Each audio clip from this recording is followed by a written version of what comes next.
अस्सलाम वालेकुम नाज़रीन, एक नए व्लॉग के साथ हाज़िर खिदमत। इस वक्त हम निकले हैं घर से। यहाँ से हमें जाना है 2-3 किलोमीटर दूर। वहाँ पर एक ज़ियारत शरीफ है। पहुँच के आपको इंशाल्लाह बताएंगे कि किसकी ज़ियारत शरीफ है। तो नाज़रीन, हम पहुँच चुके हैं छिछामा। यहाँ पर सुना है हमने एक ज़ियारत शरीफ है। पहले हम जाएंगे वहाँ पर पहले हाज़िरी देंगे और फिर जाएंगे हम दूसरी ज़ियारत पे।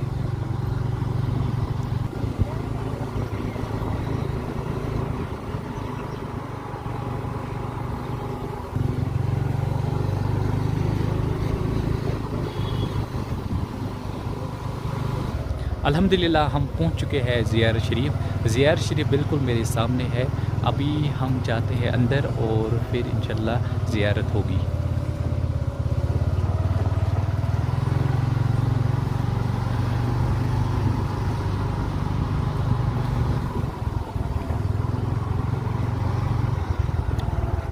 ये जो ज़ियारत शरीफ है ये है हज़रत बाबा हमीदुल्लाह साहब, छिछामा रफ़ी आबाद कश्मीर में। अभी हम अंदर चलते हैं और फिर ज़ियारत करते हैं।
अल्हम्दुलिल्लाह ज़ियारत मुकम्मल हो चुकी है। अब हम यहाँ पे कुछ टाइम बैठेंगे और उसके बाद फिर हम घर जाएंगे।